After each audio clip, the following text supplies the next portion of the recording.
então ele pediu para os alunos pegarem a caneta, usava a caneta tinteiro, e cada um escreveu o nome naquela pedra. Eles escreveram, ele joga a pedra no Rio Borá, no Ribeirão Borá.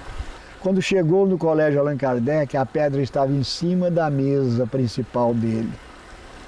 Os alunos ficaram espantados. Segundo sua assistente, Dona Amália Ferreira de Melo, muitas pessoas que vinham buscar soluções para as suas doenças e que não conheciam pessoalmente o médium, já encontravam o remédio pronto nas mãos de Eurípides, que o entregava dizendo: "Vá depressa, meu amigo, a doença não espera." Dulce Ribeiro de Melo, minha tia, ela era filha de Francisca de Castro de Melo. O nascimento dela foi uma coisa extraordinária. Francisca de Castro de Melo, minha avó, por parte de pai, ela era mulher do coronel João Ribeiro de Melo, dono de uma sesmaria que ficava nas proximidades de Araxá, chama Fazenda Caxambu. João Ribeiro de Melo, o pai, porque o filho foi meu pai, meu avô, ele já tinha relacionamento com Eurípides Barçanufo. E ele tinha tanta confiança em Eurípides que o parto de uma de suas filhas, a Marieta, foi feita por Eurípides Barçanufo em Sacramento. E ele pretendia que esse parto da Dulce também fosse feito por Eurípides Barçanufo. Mas a criança deu sinais de nascimento prematuramente. E ela se encontrava, segundo a parteira que estava assistindo, em posição errada, ia dar muita dificuldade no parto. Além de começar a rezar, ele mandou um capataz e um filho, em 2 melhores cavalos que tinha, a galope a Sacramento, trazer Eurípides Barçanufo. Quando eles bateram na janela de Eurípides, e Eurípides veio com um remédio na mão, entregou para o capataz e disse: "Pode voltar que eu já assisti o nascimento da Dulce. Leve o remédio e as duas estão passando bem." Eles não acreditaram, porque eles vieram a galope. Não teria dado tempo de ser avisado e dele ter ido lá e voltar. Quando chegaram lá na Fazenda Caxambu, o meu avô confirmou que Eurípides Barçanufo estivera lá, fizeram o parto e voltaram a Sacramento.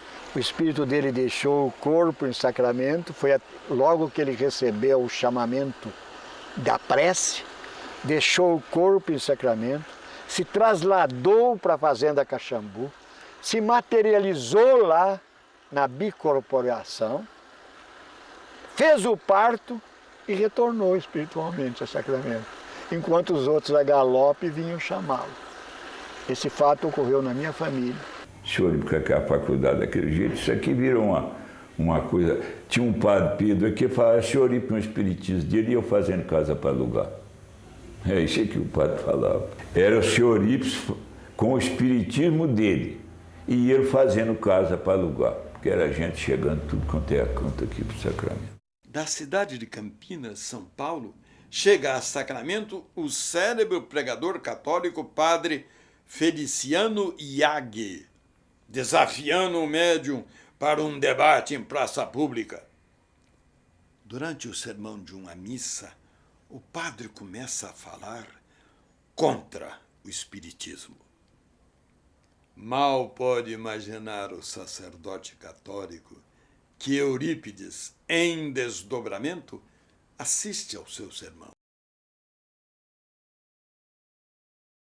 Quando lhe contam, o médium já sabe do ocorrido e das ofensas lançadas contra sua pessoa. Eurípides não se preocupa com ofensas pessoais, mas como é a doutrina espírita que está sendo duramente atingida, não tem alternativa senão aceitar o debate. Assim, em 28 de outubro de 1913, no Coreto, em frente à Matriz de Sacramento, diante de uma plateia de mais de 2.000 pessoas, tem lugar a polêmica entre Eurípides e o padre desafiador. Tamanha é a superioridade de Eurípides sobre o seu rival que, após o debate, o povo carrega em triunfo pelas ruas da cidade.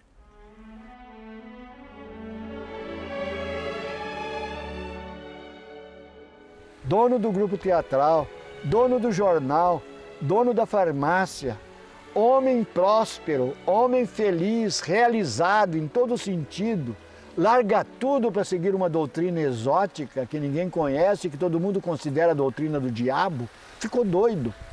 Foi dominado pelo diabo. Era isso que ele foi considerado. Não é que eles faziam isso de má fé, não. Eles consideravam mesmo doido. Agora, de má fé foi o processo que fizeram contra Eurípides, né? Quem moveu o processo contra esse Eurípides foi o Círculo Católico de Uberaba? Foi. Quem que era o presidente do Círculo Católico de Uberaba? Era um farmacêutico. Denunciou ao promotor de Uberaba que em Sacramento Eurípides praticava medicina ilegal. Na lembrança do meu pai, acima da farmácia de Eurípides, no mesmo alinhamento da rua, existia a farmácia do Dr. Antônio Augusto Neto, que havia formado em Ouro Preto, na melhor faculdade de farmácia do Brasil da época. Agora, a farmácia do Neto, segundo meu pai, ficou vazia, porque 30 metros abaixo o povo afluía na farmácia de Eurípides, o remédio curava e não se pagava remédio. Uma farmácia luxuosa da época que não vendia, e uma farmácia pequena com 2 portas ali ao lado de um armazém do pai dele, e aquilo o povo fazia fila de 100 metros de fila para poder buscar remédio. Pode ser que esse processo movido lá em Uberaba, eu acredito que o clero bateu palma sim, você está entendendo? Mas não tem a participação direta do clero só porque era o Círculo Católico de Uberaba. Porque quem moveu foi o presidente do Círculo Católico de Uberaba, que era um médico. O promotor que fez a denúncia não conseguiu sustentar a tese até o final, porque os depoimentos que vinham em contrário derrubavam a tese da medicina ilegal, você está entendendo? Então, aquilo ficou de juiz para juiz, de promotor para promotor, até prescrever. O processo prescreveu, não houve julgamento nele. Porque os juízes se declaravam suspeitos, né? E os depoimentos que vinham contradiziam a denúncia feita. Esses juízes viam mais benefício na atuação de seu Eurípides do que impedir a atuação dele. Talvez seja isso. Porque realmente naquela época, de 1917, seu Eurípides, eu acho que seu Eurípides já não tinha tempo para mais nada na vida dele. Tanto que meu pai, às vezes, papai falava assim, seu Eurípides não virou espírita não, ele não tinha tempo de ir na igreja, o povo não dava tempo, papai falava isso. Ele foi processado criminalmente por exercício ilegal da medicina, só que ele nunca cobrou um tostão de ninguém e não usava nem aquela possibilidade, quem pode pagar, paga, quem não pode, não paga. Ninguém pagava, ninguém pagava. Ele dava de graça o que de graça recebia. Ele era um médium perfeito, não cobrava nada de ninguém, não aceitava doações, a não ser para as obras assistenciais. Frederico Peyrol foi um dos grandes doadores de Eurípides. Eu acredito, é um depoimento que eu estou dando, eu acredito sinceramente na santificação de seu Eurípides. Na minha concepção católica, seu Eurípides é um santo. Quem é santo é quem amou a Deus e quem serviu o próximo. Essas pessoas são santas. Conheço 2 pessoas espíritas santas. Eu conheci 2 pessoas santas na minha concepção. Santos mesmo na minha concepção. Tomás Novelino, eu acho que é um santo. Que merecia, se fosse católico, ser canonizado, o doutor Tomás Novelino. E a dona Idalides Rezende, que foi irmã de seu Eurípides, uma pessoa que eu convivi com ela ao final da vida dela, né? Nasci nas mãos dela, que ela era parteira, né? Uma pessoa de uma caridade extrema. Seu Eurípides é um amigo de Deus. Seu Eurípides é uma pessoa que passou servindo a cidade e a pobreza. A espiritualidade de seu Eurípides é uma coisa extraordinária, isso não tem como negar. Não podemos afirmar taxativamente que Eurípides teve premonições de sua morte. Mas ele sabia quando chegaria sua hora. Em 25 de abril de 1918, o educador e médium de Sacramento entra em estado alterado de consciência e pede a Dona Amália, já acostumada a esses transes, que anote o que ele vai descrever. Seu mentor espiritual, São Vicente de Paulo, o convida para um passeio em planos superiores e o avisa: meu filho, está terminada a sua missão na Terra. Estamos atingindo outra esfera. Em seguida, Eurípides, ainda em transe, transmite algumas orientações à secretária e desperta. Devido ao seu grau de evolução, o anúncio da própria morte não abala o médium. Em 18, com a febre espanhola, ele foi embora. A gripe espanhola chega ao Brasil. Milhares de pessoas morrem todos os dias. Dona Amália e Eurípides são acometidos desse terrível mal. Mesmo assim, por 3 dias, ele resiste e continua atendendo aos necessitados. Ironia da vida, os milhares de medicamentos fornecidos não servem para aquele que também arde em febre. A enfermidade mina as forças do apóstolo da caridade, que se dedica aos seus doentes até o aniquilamento e o limite da sua resistência física. A febre, implacável, vence o corpo fragilizado do grande médium.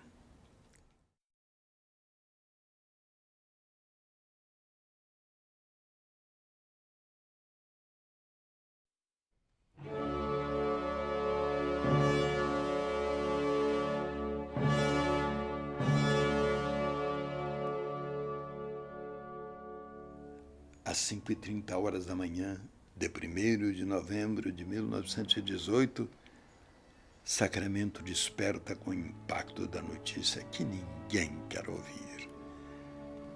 A cidade mineira perde o seu grande filho, vitimado por uma epidemia responsável pela morte de milhões de pessoas em todo o mundo.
No plano espiritual, uma pleiade de espíritos da esfera crística o aguarda em festa. Bezerra de Menezes, São Vicente de Paulo, Santo Agostinho, e todos os mentores que o acompanharam em sua jornada pelas terras dadivosas de Maria ausente, sob a égide de uma outra Maria que sempre cobriu com seu manto protetor o pasto espiritual preparado para receber Eurípides Barçanufo, o grande educador e médium espírita. Eurípides Barçanufo deixa o mundo físico e sua família material. Porém, a família de Eurípides hoje é muito maior do que aquela presa aos laços de sangue e que viveu no começo do século XX.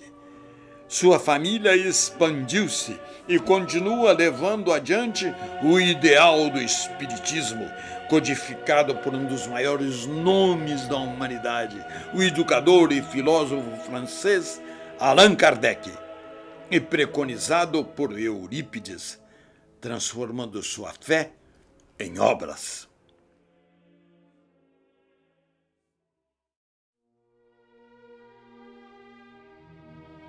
Da herança espiritual deixada por Eurípides, apenas sua farmácia encerrou as atividades, mas permanecem prestando serviços à comunidade sacramentana desde 1907, o Colégio Allan Kardec e o Grupo Espírita Esperança e Caridade.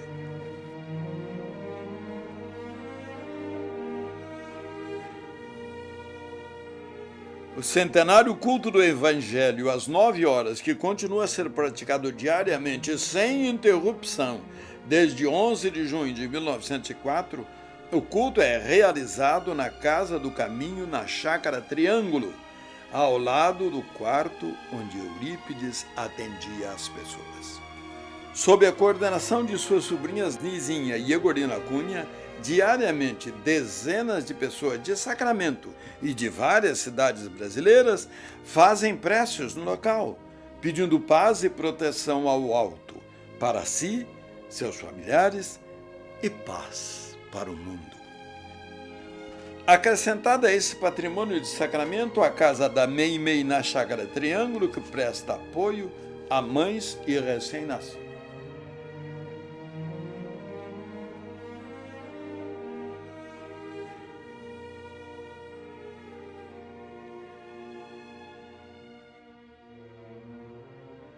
Outra obra de fundamental importância para Sacramento é o educandário pestalozziano Eurípides Barçanufo, dirigido por uma descendente de Eurípides, a educadora Alzira Bessa França Mui, e outros bravos colaboradores, dando continuidade ao trabalho extraordinário do Dr. Tomás Novelino, Dona Aparecida Rebelo Novelino e Corina Novelino.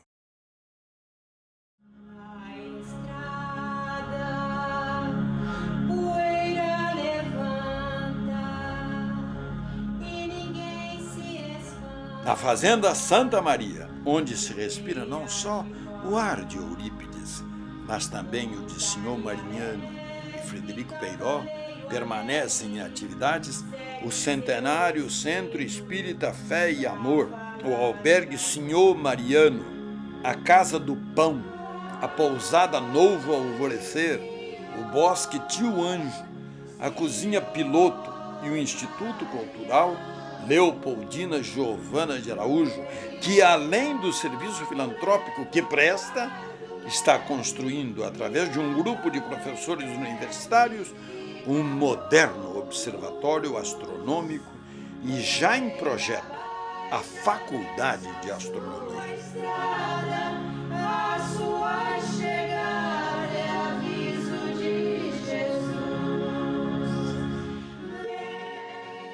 Uma obra com qualidades de primeiro mundo. A Casa Assistencial Dr. Bezerra de Menezes, com 40 leitos para crianças com deficiências físicas e mentais. Antigo sonho de Egorina Cunha, sobrinha de Eurípides. A casa foi construída e é mantida com a ajuda de mãos amigas e benfeitores. O pasto espiritual continua com sua tarefa de educar e evangelizar, tendo como modelo e guia Jesus. A voz de Eurípides Barçanufo ainda ecoa pelas terras dadivosas de Sacramento, sob as bênçãos de Maria, serva de Deus.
a senha pra se entrar. Ai, que ser companheiro e querer participar da misteriosa corrente que nem todo mundo vê. Aquilo que a pele sente, unindo alguém a você. Quanta gente se reúne para ser alegria verdadeira, rara de encontrar. Vem de longe essa herança da latinidade.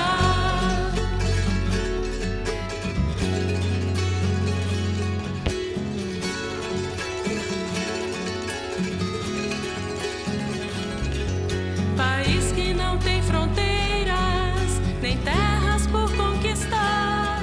Só uma sala pequena consegue nos abrigar.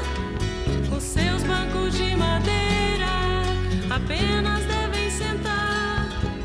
Amigos e companheiros que venham compartilhar. Pai, Senhor Mariano, no embornal leva o fardo leve e a dor em breve fica como luz.